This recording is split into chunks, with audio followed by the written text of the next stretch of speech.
Tiyo, maglalaro tayo ng nanay. Huwag na magpalipas. Simulan na natin. Excited na kasi ako. Ay anak, saan ka na naman pupunta? Tanong ng tanong pa nanay ko. Palakatan. Bastos na bata, walang kalang. Magkaalis na nga at magwawalis pa ako sa bahay. Pa-treatment naman si mama. Punta na nga ako sa jowa ko. Hindi ko talaga papalikin ko dito ang anak ko. Subukan na dito pumunta, lilintikan ko siya. Hindi talaga ako papalik to. Makaalis na. Subukan talaga na ulitin na mapuntis siya to. Hindi ko siya papapasukin dito.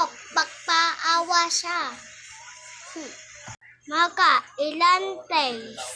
Hala, may anak na ako. Iniwan pa ako ng asawa ko. Puntahan ko nga nanay ko. Nay, buksan mo. May anak na ako. Ha? Sino kaya ito nung nakato? Pangkulo sa stress ko. Nay, sorry, patawad. At saka itong anak mo, may pala ka pang uwi. Sa'yo na nga itong anak mo. Oh, Nay, patawad ako. Nay, pasensya talaga. Nay, patawad, please. Diba iniwan mo ko? Ba't mo ako kinakanyan? Wag mo na ako pa kanyan-kanyan pa. Umalis ka na. Nay, wag niyo po kami paalisin ng apo mo. Nay, wag niyo po. Makulit ka pa? Sinabi kong umalis ka na. Alas! Nay, paawa na po. Hindi ko na po uulitin.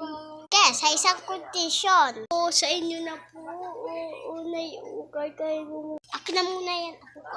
Sige, ang gagawin mo ay yaya kita. Matititihan pa tayo. Alam mo saan ka matutulog? Sa sala. Nay, sige po. Sige na, huwag mo tatawakin ng mama. O hindi, matam. Sige na, magtigilis ka na to, magwalis ka.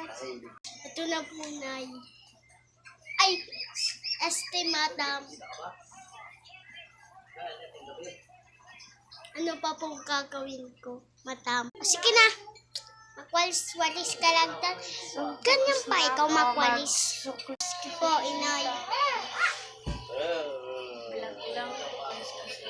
Ito na nga po nagtatapos